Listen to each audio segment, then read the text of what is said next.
Transgender. Okay, well, this is a lot of information. Let's go directly to the ones who identify as trans to get a better understanding of where to start. Let's start here.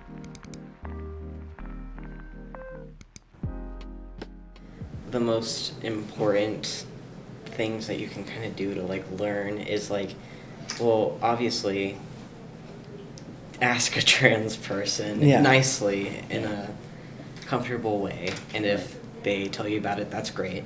If they don't tell you about it and they give you some resources, that's great. If they're just kind of I don't want to talk about that right now, that's perfectly fine too, because we're lucky now, especially that there are resources now about what it's like there's websites, and you were saying, there's YouTube channels, and I mean, not all of them are even serious. I watch Sam Collins, who's a trans YouTuber, and he makes funny videos, and they comment on the trans experience in a good way, and they're kind of educational. I feel the best thing that you can do is read or listen or watch something about the trans experience, and then talk to someone who is trans if they're comfortable with talking to you, and checking your sources, I guess. If you're trying to learn about trans people and you read an article written by someone who is not trans, or famously has anti-trans views, then maybe you should evaluate what source you're reading from and read from another source and compare, Yeah, multiple sources. And I was going to say with the YouTube videos, you saying Sam Collins, he talks about YouTubers that are definitely not. They themselves are trans, but they are not friendly to the trans community by any means. Yeah. They just go on about, stuff that is so the gatekeeping again, where they gatekeep of well, if you're not doing this, this, and this, if you're not actively trying to get the surgery, if you're not actively trying to do this or that or whatever, then you're not actually trans, you're just mentally ill. And it's okay, well, that's not true. So, it, like you say, the multiple sources thing is great, because it's okay, well, if there's one person saying that's trans, maybe I go on the flip side and listen to both sides, rather than just let yourself go through that pipeline of the algorithm says, oh, you watched this video, here's 12 more like it. Wow, there's so much to learn, especially making sure we're grabbing information from the right sources. All right, let's move on. I'm Oliver. I am 16 years old, and I am trans masculine. When I first came out, when I was as queer, a few years prior, I never really thought about being trans or the concept of transgenderism. But when I started getting older and I started to delve more into the queer community, I started learning about transgenderism more and more. I was something's a little bit off with how I express myself, being a girl just never felt right, and it feels weird to say it now as well. It was this build up over time, and then I was just well, I can try out using they them pronouns and see how I like it. And from there, as soon as I realized I didn't want to be referred to with she her pronouns or as a girl, I just was kind of yeah, I think I'm a boy, on the inside. I have plenty of stories that I look back now and I was oh, so I was just trans the whole time. Or I hated the idea of puberty, and I hated the idea of growing up, and I hated my body as well. When I came out to my parents as trans, it was this weight had been lifted from my shoulders. And I'm very lucky that they were accepting and they were very accepting. People were starting to finally like know like me like as Oliver and not as like kind of the front that I'd been putting up all my life. Like it finally felt like I was being open and honest with everybody. Just it was like this really beautiful thing that like I don't even know that I can express in words. It's really important to have support from friends and family. Let's hear from someone else next.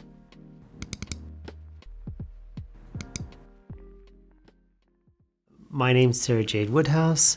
I'm 56 years old. I identify as a cis variant woman.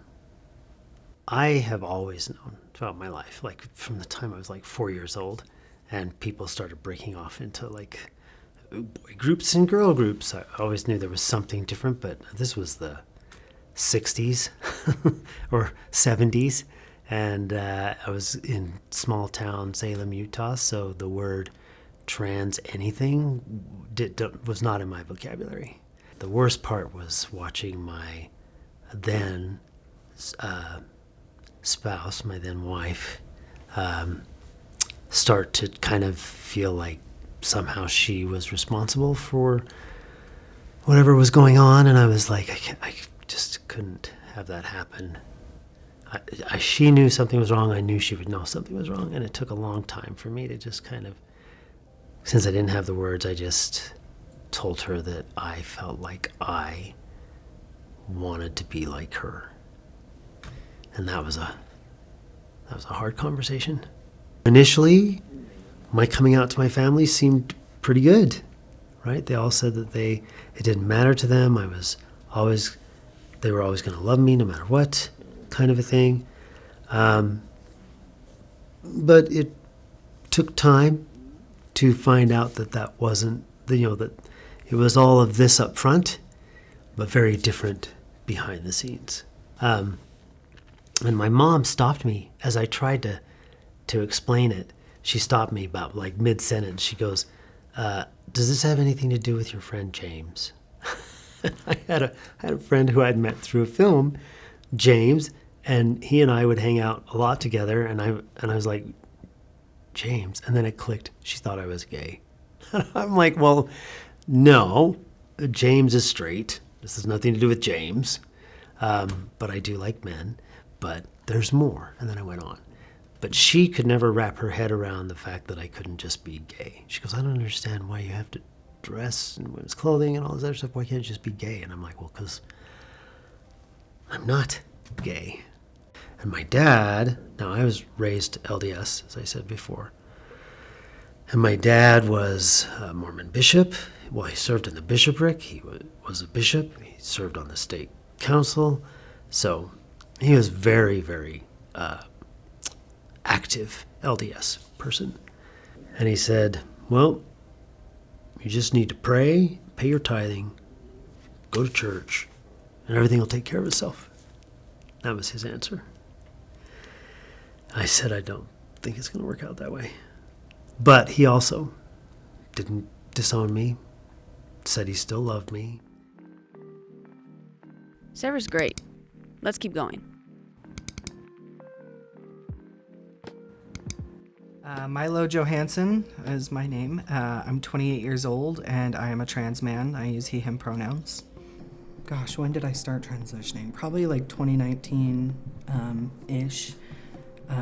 It's been a while now. I know growing up, my parents were both pretty, we grew up very Mormon, and my older brother came out as gay, and that alone was like quite the shock to the family. It was kind of a big deal in a way that a lot changed. We started pulling away from the church a little bit, especially my mom, because my mom was like, well, I love you regardless, but there still was a lot of, I could tell from everyone in the family, even myself, we were kind of like, okay, well, you're gay, you can go do that in the corner. That was way before like the internet was very big. That was before even cell phones and stuff. So I could see it in him that he was very isolated in just being gay. And that kind of was an experience for me where I started going like, well, gosh, if it's that hard for him to just be gay, then I must stay away from all of that. Especially because I could see at schools, he had to move schools all the time. He got bullied, he got jumped, he got beat up for it. So I was terrified. Part of the reason I transitioned so late in life was because I just didn't want to think about it. I hid a lot of that away, but it became harder and harder because I realized I was bisexual, and that alone I was kind of like, that's also scary. Like, I'm like, well, now am I confused? And like, are people going to hate me like halfway less? Like, what's the deal with that? The first person I came out to was my best friend, who actually lives overseas. I was listening to some song that was like some YouTube recommended thing, and it was super cheesy and weird, but it basically had a female character talking to a male character. When I was listening to the song, I kind of had this weird, like, I just feel like I identified more with the male voice speaking, and I kind of started thinking about, well, why in a lot of these types of duet songs do I feel like I would rather sing the male part, or I feel more like that side of the thing, that side of things. And like I said, I didn't want to go into my feelings that day, but I started to, and I remember I immediately started crying because I didn't even think of the word like trans, but you're just never taught it.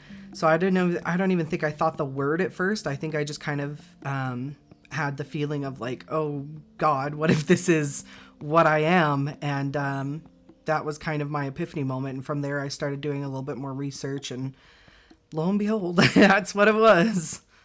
So I, eventually gone on this journey where I started doing the things that I thought I was supposed to do to try to make myself feel better. And as internet and cell phones and stuff started becoming more popular, more and more media kind of either demonized it, or I believed that partially trans women were kind of the only trans you could be, because that's the most of what I saw. I really rarely ever saw trans men anywhere. And if I did, it was not a pretty picture. Like, they demonized it so bad. So it took me years. I got a significant other. I did get pregnant at an early age, but I still was like, well, this is what I'm physically supposed to do, I guess. Like, I'm going through the motions here. But after a while, it just became something that, like I said, I started hiding myself away so much that it was kind of do or die. Like, I was like, I'm either going to sit in my room alone for the rest of my life and wither away, or I can pull myself up by my bootstraps, figure out what's going on, and, take care of myself and my child and start moving forward, even if it is terrifying. Yeah. Raising a kid as a transgender man is difficult, to say the least. I think that at home it's easy and fine, and around the people that obviously know, it doesn't feel as I'm not sure what word to use other than just out in public. A lot of people just automatically assume, because unfortunately you don't see a lot of dads out with just their kid, and that's just how it is sometimes. So a lot of people automatically assume that's a mother and their child, which I personally do still like. My child still calls me mom. I don't get offended by that because I am mom, for all intents and purposes.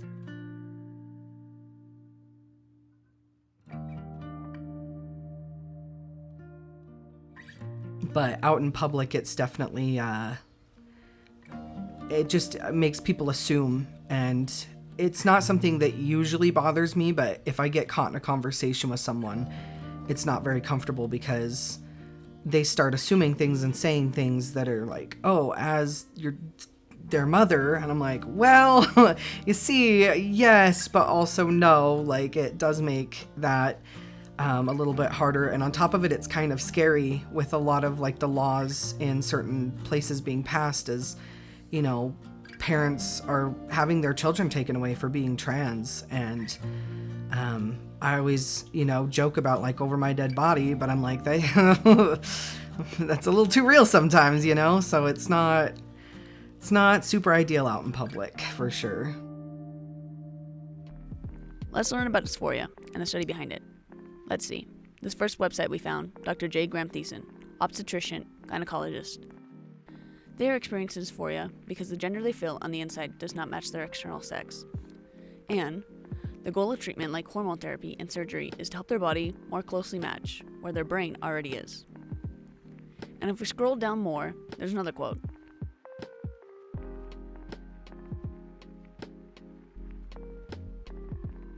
I think gender is as unique and varied as every other trait we have.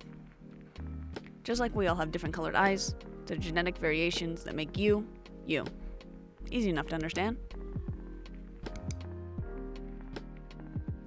This next website mentions hormone therapy improves transgender patients' quality of life by having a positive effect on mood and reduce depression in individuals.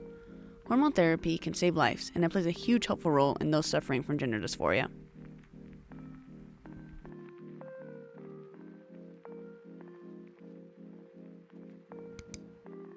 Let's hear how Sarah describes dysphoria.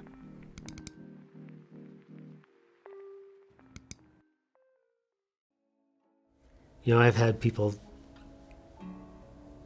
ask me this question so many times, and it's like, it's hard. I think I'm explaining it to them, but I still think it's hard for people to grasp. I remember early on in my transition,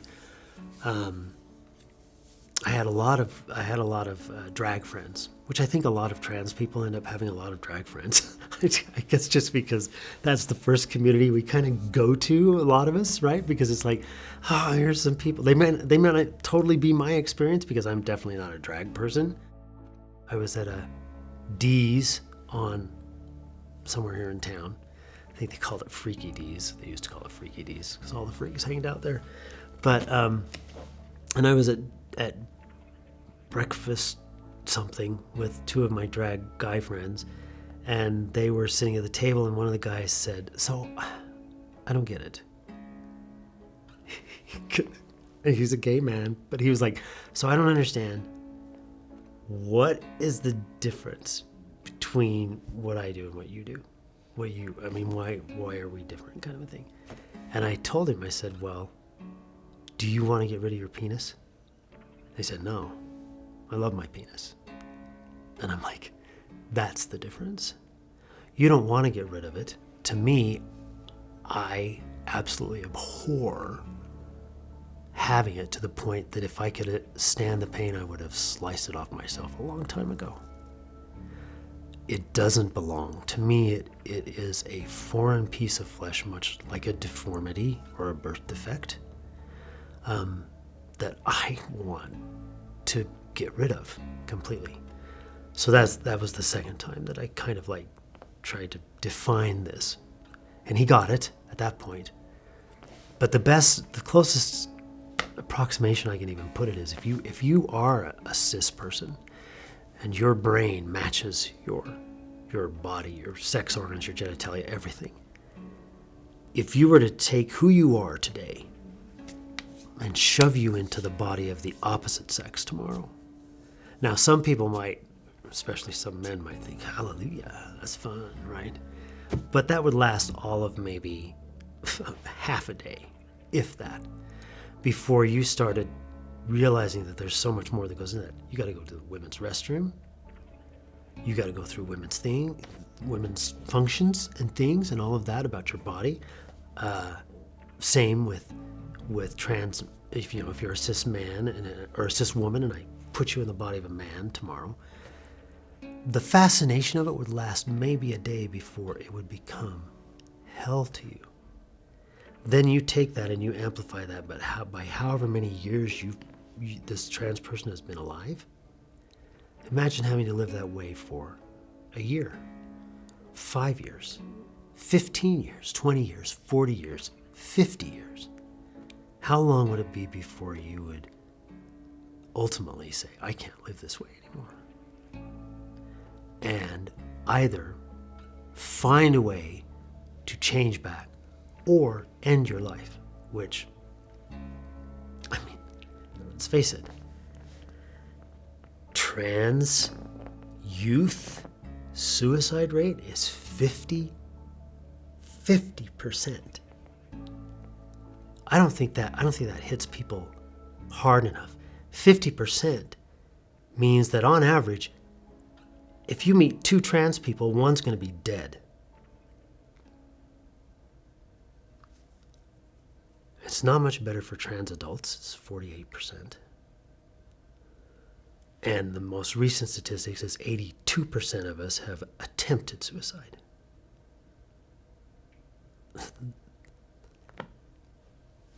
That's as close as I can get. That's as much as I can say to anybody that is questioning. What's it like to suffer dysphoria? Well, it's life-threatening is what it's like. It's killing most of us, if not all of us, eventually.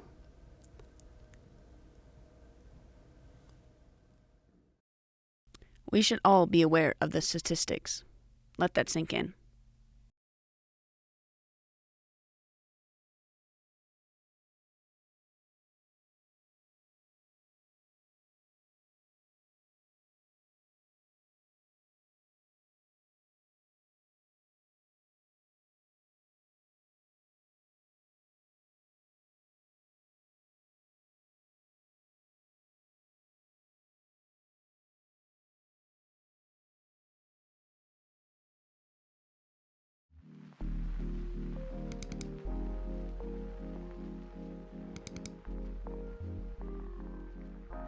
The protections weren't really there.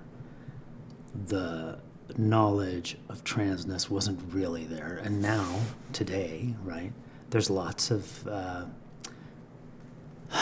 freedoms we enjoy that we didn't back then, but there's still freedoms we don't have, and there's freedoms that are being taken away every day. Before I came out as trans or like queer in general, I didn't know anything about like the government or politics, and I kind of just kept myself away from it. But it sucks now that like trans rights are like kind of on the line right now. That like I've kind of had to like force myself to become an adult, at least like politics wise, really fast. Like at the beginning of this year, I spoke to the House of Representatives during a meeting, and I don't know, I just thought when I was doing it and after I did it, and some people saw me on the news, like it's kind of sad that like I'm 16, I would much rather be like reading or playing video games than going out to the Capitol and talking to people about Like how, fighting for your life, basically. yeah, just talking about I'm like a normal person and that they don't need to interfere with, you know, the way that my life is headed. So it's definitely not all good for me. Like, it's good in terms of like internally things are better, but like externally, like I wouldn't say that I'm like exempt from like, I don't know, just like, it's hard to say. It's like the fire moved from inside to outside. Yes, yeah. Rather than burning to death, you're now trying to find a way to navigate through fire so that you don't catch again. Like, Yeah, definitely. We're still such a long ways off from and I feel like the gay movement went through this too, right? There was a time, if you look at gay rights as they moved through their revolution phase to all of a sudden now they're in all of the news and the media, right? And then all of a sudden it starts to settle down to where they're being featured in films and stuff, but it's still all about your gayness, right? Yeah. And now you're starting to hear, I think it was like maybe 5 years ago or so that I heard a lot of gay celebrities or performers or whatever saying, I'm more than just gay, right? And we're a far ways off, I think, to that phase where we suddenly become, we're more than just trans, right? There's more to us than my transness. And I think that's kind of what I'm getting the sense of you guys are still filling out there. Yeah. I feel it every day. well, yeah, I mean, it doesn't help that, like you say, like in shows and stuff, a lot of the time that there's a character that's trans, it's kind of like that's their entire identity. They don't write anything else about them. Now that we've heard about how transitioning has changed over the years, here's Oliver talking on ways to help dysphoria. Wearing baggy clothes, getting your hair cut, or trying out different hairstyles, that really makes a really big difference. Sometimes people do specific like contour makeup to make themselves appear more masculine or feminine or whatever, which really helped me as well. Seeking out medical treatment for, you know, like if you're trans masc and you don't like having a period and it makes you dysphoric, like going on birth control or like talking to your doctor about medications that can stop your period, that helps a lot. It helps a ton. And then if you're able to get, like if you have access to it, going on hormone replacement therapy or puberty blockers is another really one that makes a really big difference if you have dysphoria. So Those are some very helpful ways on how to ease dysphoria. Let's hear about how important it is to have LGBTQ+ friendly spaces.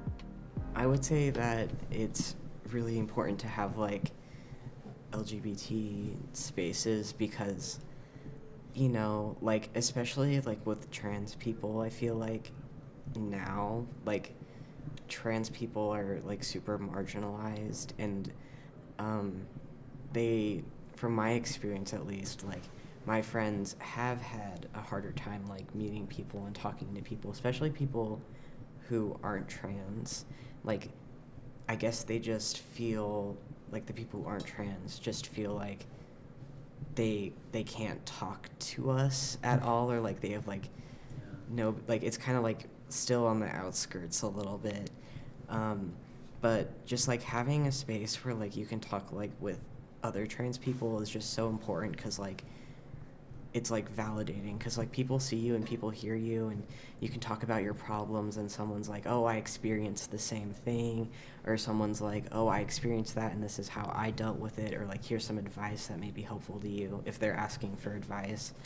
I just think like if I, like, at least for me, if I never went to like an LGBT space when I was younger or from here on out, like it just feels like so alone, because I don't know, as much as sometimes I don't feel like it, there is like a certain joy in being trans, I think. So just like not being able to like share that with someone else who like gets that, that's difficult. And then it's even more difficult when nobody can like relate to your specific experiences either. Yeah. So It's, I think the more I listen to that too, it's like if the only group of people you are able to reach out with and interact with are people just like you, then we start to get just this very narrow view It's the echo chambers. of what Yeah. trans is, right? Yeah. Here's a few trans figures throughout history. Reed Erickson, an American trans man best known for his philanthropy work in the 1960s.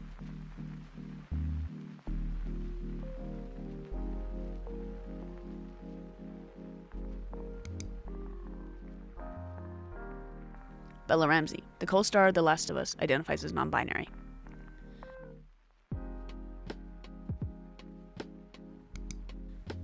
Sam Collins, a trans YouTuber that comments on trans media.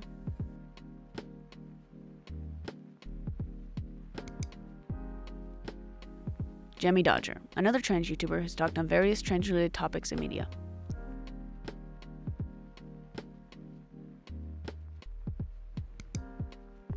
Roberta Cal, a trans woman who was a thrilling pilot and auto racer in the 1950s.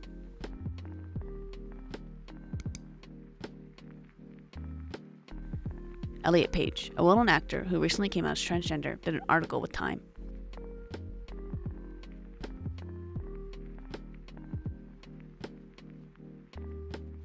That says, increased social acceptance has led to more young people describing themselves as trans.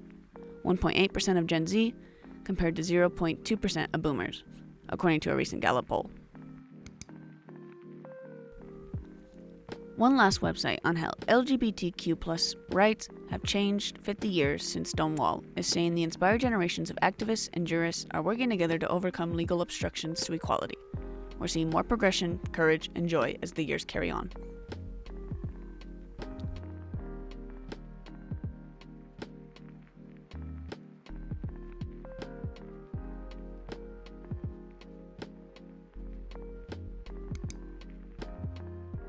What I want the general public, I guess, to know about trans people is, especially parents of trans people, is that trans people are just, they're people. They're like normal people. Like, they have like a different experience than you, but that doesn't mean that they're worlds apart from you. Like, we want to be accepted by society, and we want to have friends, and most of us like socializing and like going out, and we watch all the same TV shows that you do, and we watch all the same, like, and we listen to all the same music that you do. We just want to be treated like how you would treat a normal person, you know? Like, we don't ask for much, I guess. We just ask to be respected.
The message here today is the trans community needs to have equal rights.